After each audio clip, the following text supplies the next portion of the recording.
नमस्कार, welcome two common नमस्कार। Indian voice. आज जय हम श्री राम। फिर से डॉक्टर मंगत राय गोयल जी से और गीतांजलि गोयल जी से बातचीत करते आए। और आप लोगों को याद होगा पिछले बार हम लोगों ने जो हम बात कर रहे थे मनुस्मृति लेके उसको वो अधूरा रह गया था, तो उसी के बारे में मैं आज आप लोगों को ना थोड़ा सा गोयल जी के बारे में बताना चाहती हूँ। वो उन्होंने सिविल इंजीनियरिंग में पीएचडी की है एंड उसके बाद 1961 से लेके 1998 तक उन्होंने पंजाब सिंचाई विभाग में डिजाइन ऑफिस में काम किया है।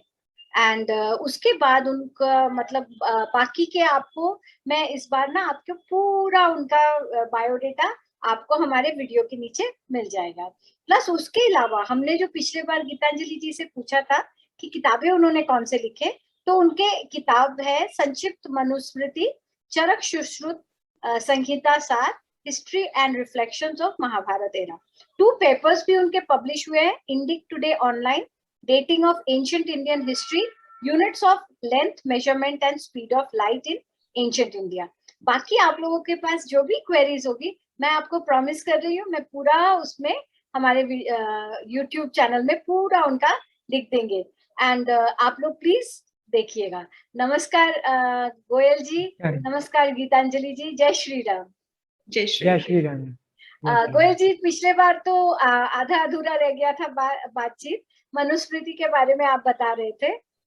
तो हम लोगों ने आपसे वही पूछा था सवाल कि जो मनुस्मृति को लेके जो बहुत सारी बातें ये हो रही है, चल रही है, जो कि सत्य नहीं है, तो आप उस पर जरा उल्लेख कीजिए। वो इसलिए है कि मनुस्मृति में बहुत से बाद में लोगों ने इंटरपोलेशंस कर दी हैं जो कि बहुत गलत भी हैं। जो लोग पढ़ते हैं, अगर ओरिजिनल कुछ 300-400 श्लोक हैं और उसमें 2000 श्लोक किसी ने ऐड कर दिए, तो वो जो लोग पढ़ने वाले हैं वो तो कंफ्यूज होंगे ही होंगे ना। तो उसमें जो ऐसी बातें ऐड की गई हैं जो कि बहुत ही इलॉजिकल हैं, तो उनको पढ़ के लोग फिर मनुस्मृति की क्रिटिसिज्म करते हैं। तो इसी पर्पज से मैंने मनुस्मृति का संक्षिप्त रूप लिखा है कि जिसमें मैंने ये कोशिश की है कि जो ओरिजिनली मनु जी ने ऐसी कोई बातें नहीं लिखी थी, वो तो बाद में ऐड करके, जैसे गंगा पोल्यूटेड हो गई है उसको शुद्ध तो करना ही पड़ना है ना। इसी तरह से हमारी ज़्यादातर पुस्तकें जो है ना वो पोल्यूट हो चुकी हैं। तो जब तक उनको शुद्ध नहीं करेंगे, उनमें से जो कचरा नहीं निकाल लेंगे, तब तक तो लोग बदनामी करेंगे ही ना हमारे साहित्य की।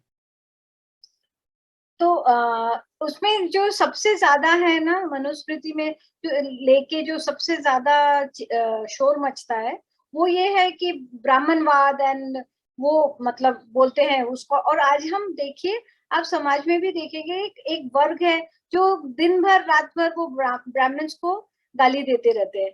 तो पिछले बार भी आपने बोला था कि आपने वो कर्ज और इसके बारे में बोला था, आप इस विषय में कुछ और अगर बोल सकते हैं तो।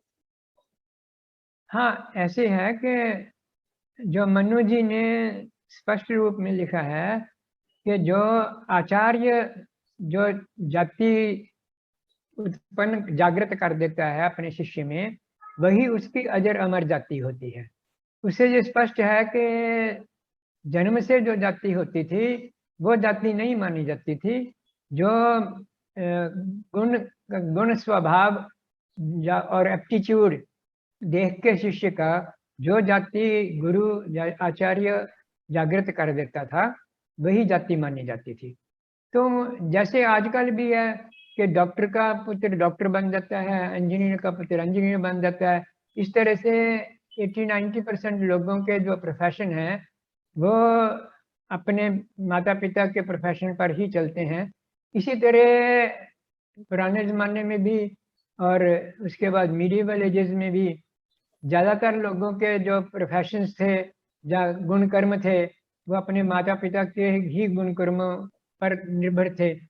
तो उस तरह से लोगों में फिर वो भ्रम सा आ गया कि जाति से ही जो जाति है वो जन्म से ही होती है। वो जो ऐसा भ्रम है वो बाद में पैदा हुआ, क्योंकि हमारे हम कोई भी अपनी पुराने ग्रंथ पढ़ते हैं, रामायण पढ़ो, श्री राम के नाम के साथ कोई जाति नहीं लिखी हुई, लक्ष्मण के साथ कोई जाति नहीं, दशरथ के साथ कोई जाति नहीं, किसी भी जो पात्र हैं जितने रामायण के, उनमें किसी के साथ कोई जाति नहीं लिखी होती। तो जाति साथ में, नाम के साथ में जाति लिखने का जो रिवाज है, वो जब आक्रमणकारियों ने भारत पर आक्रमण किया, वो अपनी जाति साथ में लिखते थे, तो इन्होंने जहां भी वो रिवाज चला दिया। तो नाम के साथ जाति लिखने का जो रिवाज है वो आक्रमणकारियों ने हम पर थोपा है। तो कहते ये हैं कि जो हिंदू हैं वो जातिवादी हैं। ये तो उल्टी बात है ना, जातिवाद तो उन्होंने हमारे पर थोपा है।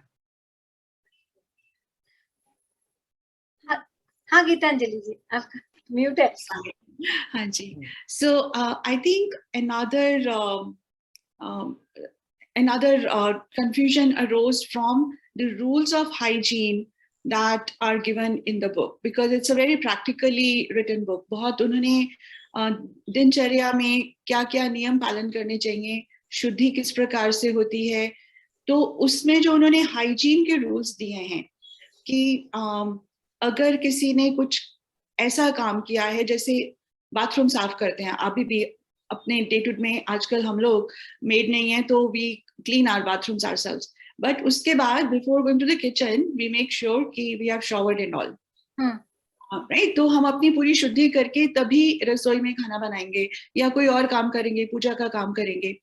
तो उसी प्रकार का रूल मनु जी ने लिखा है कि अगर किसी ने कूड़ा उठाया हुआ है या मैला उठाया हुआ है, तो उसको उस समय छू लेने से आपके अंदर भी गंदे कीटाणु आ जाएंगे, तो उस समय उसको छूना नहीं है। So this became in an elaborated convoluted form, it became the छुआछात later on.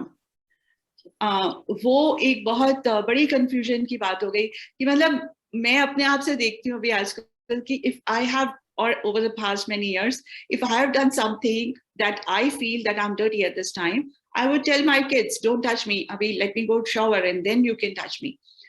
So, that thing, when it comes to be applied in society in a twisted form, that became छुआछात. That the people who traditionally did the work of, cleaning the houses, or in another time, like taking trash from the house. Even today, we have sanitation workers come to our houses to collect trash and all that. So during that time, when they are collecting, at that time, we don't want to touch them, right? But later on, if you meet them outside of that work, when they have finished it and they have cleaned themselves, there is no harm in touching them, hugging them, inviting them into our house and everything. So that confusion, that when is that hygiene rule applicable? Is it applicable all through their lives or just at the time when they are doing that work? उसमें से ये बहुत बड़ा भ्रांति उत्पन्न हो गई कि जो छोटा काम करने वाला महिला या पुरुष है, चाहे वो किसी भी जन्म से कोई भी जाति का हो, कर्म से वो इस समय वो कर्म कर रहा है कि उसने कूड़ा उठाया है, तो वो उस समय जिस समय कूड़ा उठाने का काम कर रहा है तब तो उसको ना छुआ जाए, और लेकिन आगे पीछे उसको छूने में से थोड़ा कुछ होएगा हमें. So that thing, I think people twisted it a lot. Yeah, actually I'll tell you one thing. जो हमारे घर में, मेरे मैके में ना, मेरी मदर बहुत स्ट्रिक्ट थी इस मामले में. We go into the washroom तो हमको नहा के निकलना पड़ता था. मतलब वो एकदम स्ट्रिक्ट रूल्स था. एंड अगर आप बंगाल के बात बताए तो वहां पे ना हर घर में एक छोटा सा तालाब हुआ करता था. From the washroom you directly go to the talab, वहां पे डुबकी लगा के फिर आइए, फिर कपड़े बदलिए. तो ये रूल था. एंड इसमें मतलब ये इट वाज, मैं समझ सक रही हूँ, it is something link to hygiene. तो गोयल जी, मुझे आपसे ये भी पूछना है, खाने पीने के बारे में भी अगर क्या कुछ वहां पे लिखा हुआ है क्या मनुस्मृति में कि हमारा खाना क्या खाना चाहिए? क्योंकि आजकल हम देखते हैं, जैसे अब अगर बंगालीज हैं हम, बंगालीज में आप देखिए कि ब्राह्मण्स भी नॉनवेज खाते हैं, जबकि हम बाकी के इसमें देखा जाता है कि नहीं खाते। एंड ज्यादातर लोग इंडिया में नॉनवेज खाते नहीं है। तो ये खाने पीने का फर्क कहाँ से आया? खाने की पीने के विषय में मांस के बारे में, मीट के बारे में तो बहुत डिटेल में मनु जी ने समझाया है कि जो मीट खाना है बहुत ही उसमें हिंसा होती है। वो कहते हैं कि जो मीट है वो बिना हिंसा के प्राप्त नहीं हो सकता। किसी जानवर को मारोगे तो ही मीट प्राप्त होगा ना। तो जो मारने वाला है उसमें कहा कि इसमें 8 दोषी होते हैं। मारने वाला, उसको फिर बेचने वाला, खरीदने वाला, फिर पकाने वाला, परोसने वाला और खाने वाला। इसी तरह मतलब 2 और गिने हैं। तो 8 लोग जो हैं उस हिंसा के भागीदारी होते हैं। तो ये अगर कोई सोचे कि मैंने तो मीट खाया, मारा तो किसी ने और है, हिंसा तो उसने करी है ना जिसने मारा है, तो वो उसकी आर्ग्यूमेंट मनु जी साफ साफ देते हैं कि ये 8 के 8 दोषी होंगे। अकेला मारने वाला दोषी नहीं होगा।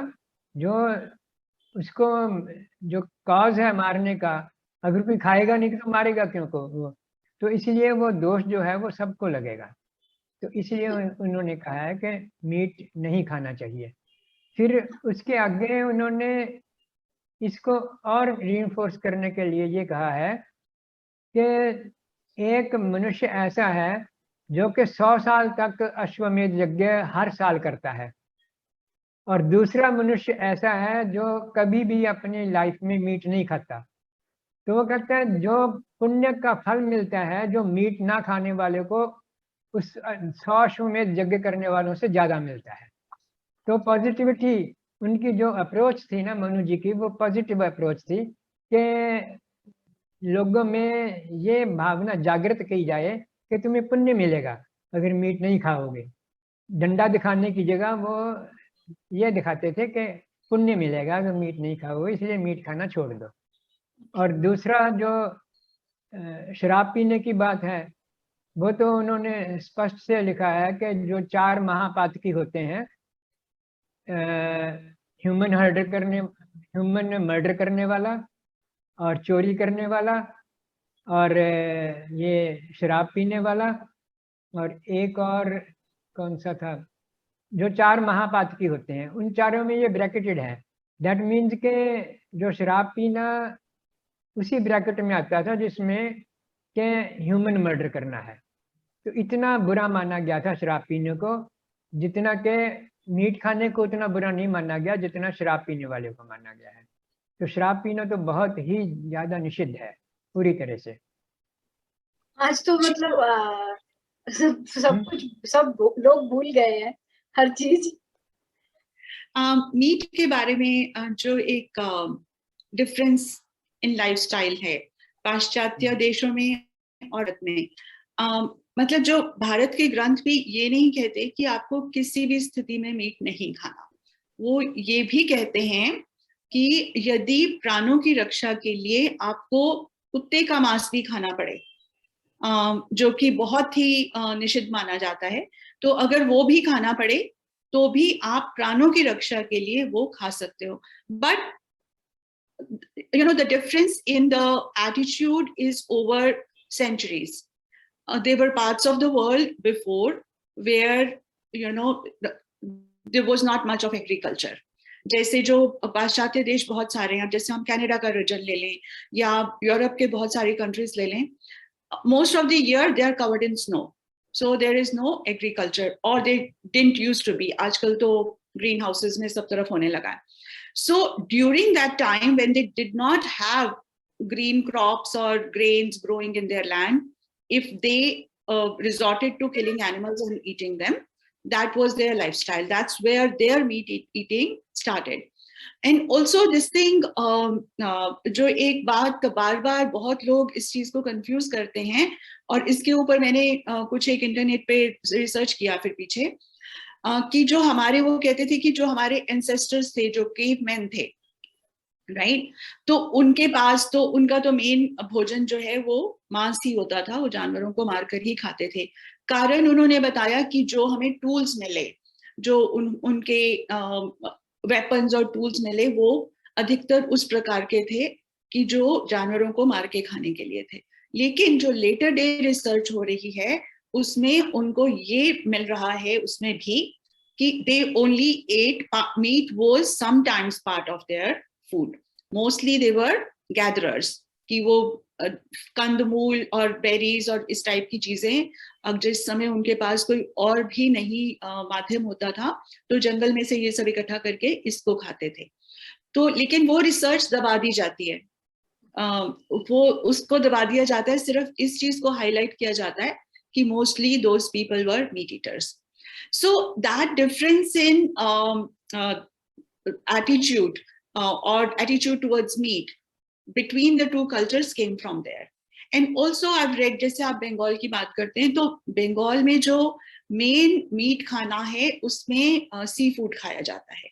जापान में, बंगाल में जो भी ओशन की साइड की जगह होती है, जिसको मतलब हम सी साइड स्टेट्स और कंट्रीज कह सकते हैं, तो जहां पे अगर पॉपुलेशन ज्यादा है, उतना एग्रीकल्चर नहीं है, तो उस समय में मछली पकड़कर खाना जो है उसको पाप नहीं माना जाता। That is generally, I mean, I'm not trying to dilute what Manuji said, but according to what I have read at other places, so it is not that कि उसको पूरी तरह से उन्होंने निषिद्ध किया है, लेकिन उन्होंने ये कहा है कि सिर्फ तभी खाना है जब कोई और अपना भरण पोषण करने का मार्ग नहीं है। आज की दुनिया में जब हमारे पास एग्रीकल्चर हर जगह पे हो गया है, जब इतना व्यापार बढ़ चुका है कि हर देश में, हर प्रदेश में हमें फल, सब्जी, ग्रेन खुले रूप से मिलता है, स्पेशली जो संभ्रांत परिवार हैं उनको तो कोई भी इसमें संकट नहीं है। उनको तो पूरी तरह से, अगर हम प्रोटीन इत्यादि की भी बात करें, तो जब हम दूध, दही, पनीर इत्यादि खा रहे हैं, दालें खा रहे हैं, तो प्रोटीन भी पूरा मिल रहा है, सब कुछ मिल रहा है। उस समय में अगर हम फिर भी मांसाहार में अपनी रुचि रखते हैं तो वो पाप है। That is the difference between the two cultures. तो वेस्टर्न कल्चर्स में भी अब आजकल जिन लोगों को ये बात पता चल रही है कि मीट खाने से सोसाइटी का कितना नुकसान होता है, ओवरऑल अगर हम उसको देखते हैं कि एनवायरनमेंट को, सोसाइटी को हर तरह से कितना नुकसान होता है, इवन अपनी हेल्थ को कितना नुकसान होता है, तो लोग छोड़ रहे हैं।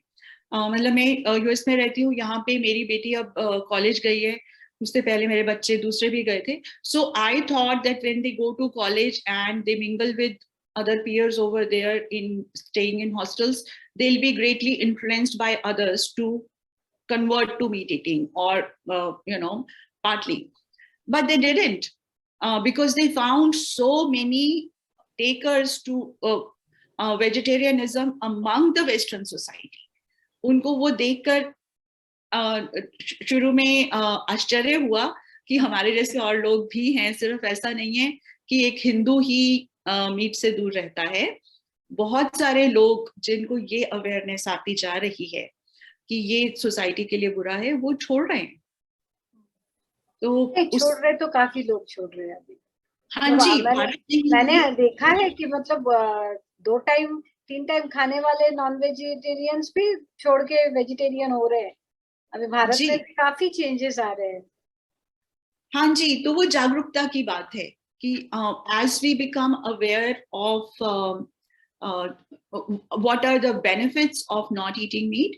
अभी तो I think we've talked about, आप ही के शो पे शायद बात हुई थी पिछले कुछ एपिसोड में, कि जो वेस्टर्न साइंटिस्ट हैं उन्होंने रिसर्च किया है और वो कहते हैं कि अगर मीट ना खाया जाए तो जितनी करंट पॉपुलेशन है उसके 20 गुना पॉपुलेशन को हम खाना खिला सकते हैं, इतनी ही धरती की एग्रीकल्चर में।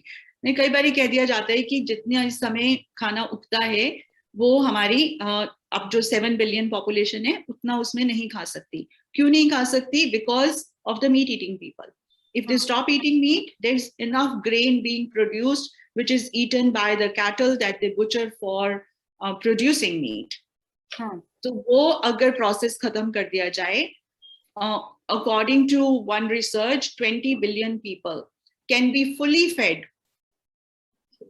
पूरा एकदम अच्छा, जो जिसको हम स्वास्थ्यवर्धक भोजन कहेंगे, वो भोजन 20 बिलियन लोगों को हम खिला सकते हैं। मैं गोयल जी से, हाँ थैंक यू, सॉरी, मैं गोयल जी से एक सवाल पूछ रही हूँ। जब खाने पे आए ना, तो इसीलिए कि हम लोग ना बहुत बार देखते हैं कि कुतर्क करने वाले बहुत सारे रहते हैं, और वो सीधे सीधे बोलते हैं कि श्री राम शिकार करते थे तो वो नॉनवेज खाते थे, और आप लोग कैसे क्या ये बोलते हो। तो इस पे अगर आप इसको अगर क्लियर करें, क्योंकि काफी बार मैंने पढ़ा है। ये बिल्कुल गलत धारणाएं लोगों ने फैलाई हुई हैं। कहीं भी ऐसा नहीं आता कि श्री राम शिकार करके खाते थे। उन्होंने तो ये जब वन में जाने लगे थे तो ये प्रण लिया था कि मैं कंद मूल फल ही खाऊंगा। जो बाकी जो राजमहल में पकवान बनते थे, खाना, खीर बनती थी, खाना बनता था और पकवान बनते थे, वो भी नहीं खाऊंगा, सिर्फ कंद मूल फल खाऊंगा। तो मीट की तो बात ही अलग रह जाती है। उन्होंने तो जो पका हुआ भोजन भी खाना छोड़ दिया था।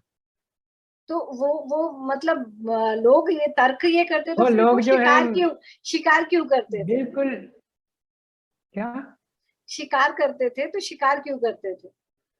शिकार भगवान राम नहीं करते थे।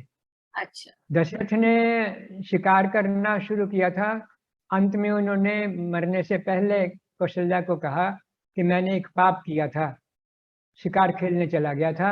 वहाँ एक श्रवण कुमार थे, वो पानी भर रहे थे सरयू में से, तो मैंने सोचा हाथी पानी पी रहा है, तो मैंने तीर मार दिया।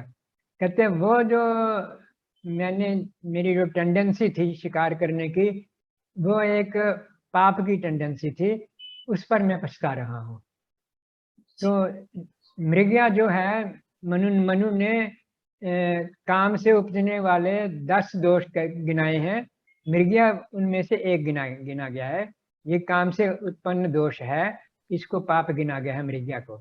तो ये कहना कि भगवान राम शिकार खेलते थे, वो गलत बात है, बिल्कुल गलत है। उनके पिताजी ने मतलब ये तो लोगों को जानना चाहिए, और वो पछता रहे थे।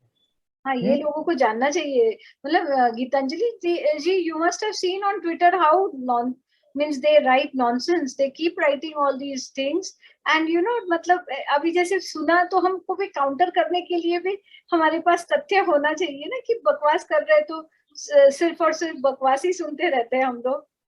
वो जोड़ेंगे उसको, वो इंसिडेंट जो आता है कि स्वर्ण मृग को मारने के लिए भगवान राम निकल पड़े, उस एक इंसिडेंट को लेकर वो आपको प्रूफ देंगे कि सिंस दिस हैपेंड, अगर वो शिकार नहीं करते थे तो वो स्वर्ण मृग को मारने के लिए क्यों तत्पर हो गए सीता जी के कहने पे। तो यहाँ पे समझने की बात ये है कि भगवान राम कोई बुद्धू तो थे नहीं, वो तो बहुत प्रबुद्ध थे। सीता जी भी बहुत प्रबुद्ध थी और लक्ष्मण भी। सबको पता था कि स्वर्ण मृग नाम की कोई चीज नहीं होती। तो ये उनको पता था कि ये कोई राक्षस ही है और उसको मारने के लिए इसीलिए उन्होंने कहा। अब वो जब बात को हिस्ट्री बुक में एक कवि ने लिखा है, वाल्मीकि जी ने, तो थोड़ा सा सुंदर बनाकर लिख देते हैं कि अच्छा सीता जी ने हट किया तो राम ने बोला ठीक है, तुम्हारा हट पूरा करने के लिए मैं चले जाता हूँ। बट दे ऑल न्यू कि ये राक्षस ही है। उन्होंने कहा भी है उस समय में, लक्ष्मण जी बोलते भी हैं कि हमें कितने ऋषियों ने वार्न किया है कि जो चीज ऐसी नजर आए जो नहीं हो सकती तो वो राक्षसी माया है, उसमें नहीं पड़ना। और उसके बाद भी वो जाते, क्योंकि राक्षसों के संहार के लिए ही तो ये सारा का सारा मिशन प्लान किया गया था।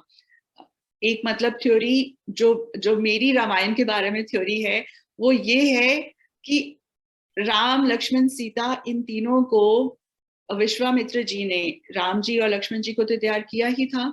सीता जी का भी उनसे विवाह विश्वामित्र जी ने ही ले जाकर करवाया।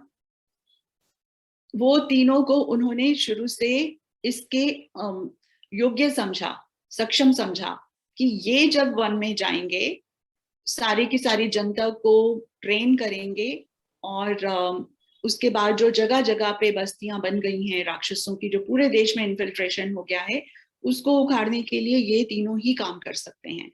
और infiltration was to the limit कि इवन दशरथ की सेना को भी उन्होंने सक्षम नहीं समझा कि उसमें भी वो भी रावण के साथ राक्षसों को बाहर नहीं निकालेंगे, क्योंकि उनके अंदर भी इन्फिल्ट्रेशन है। तो वो बहुत अंदर तक इन्फिल्ट्रेशन था, हर लेवल पे था। तो कैकेयी को मिलाया गया साथ में कि you will ask for this and you will send them.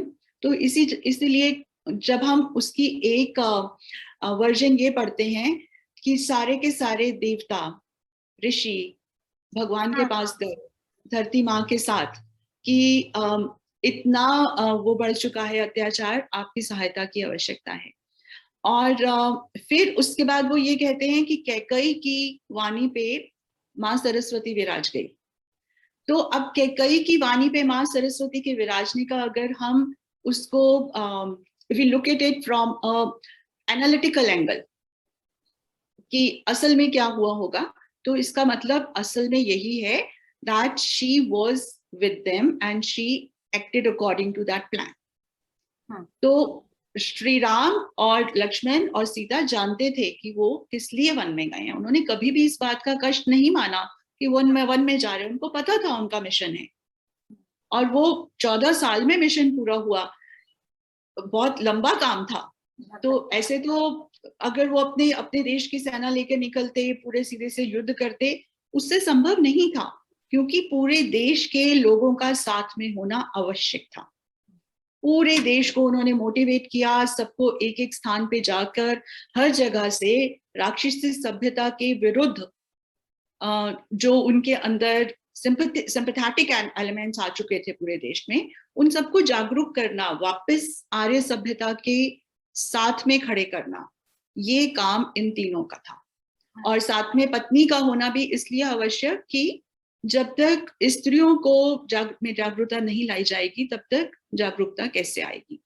तो अगर हम एक इंसिडेंट को लेकर कि उन्होंने, सीता जी ने हट करी कि मेरे को तो स्वर्ण वृक्ष चाहिए, उसको अगर हम एक स्टैंड अलोन इंसिडेंट को एनालिटिकल आईज से नहीं देखते हैं, so we can interpret it whichever way. But we have to be analytical. That's why we are educated. अगर education होने के बाद अपने अंदर, हमारे अंदर तार्किक बुद्धि होने के बाद भी अगर हम उस तर्क को प्रयोग नहीं करते, तो हमारा एजुकेटेड होने का क्या फायदा। फिर तो हम एक गांव की अनपढ़ जनता के समान हैं कि जो कह दिया गया वो सुन लिया गया कि हाँ जी सीता जी ने हट करी। Just the surface story, you have to dig इन।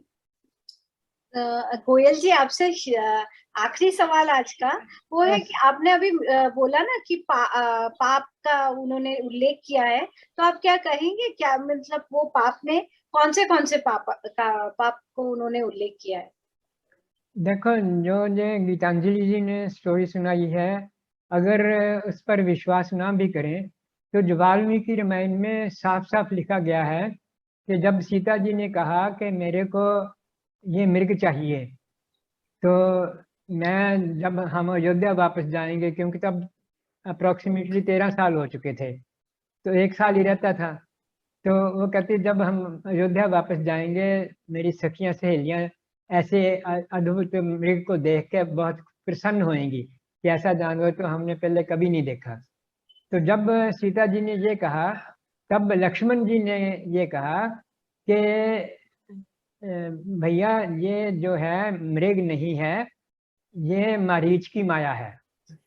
मारीच ने मृग का रूप धारण किया हुआ है। लक्ष्मण ने स्पष्ट शब्दों में ये नहीं कहा कि कोई राक्षस है, उन्होंने कहा मरीच है ये, क्योंकि उन्होंने, लक्ष्मण ने ये कहा कि मरीच ने पहले भी कई राजाओं को इस तरह से चक्कर में डाल के मारा है या मरवाया है, तो ये मरीच की माया है।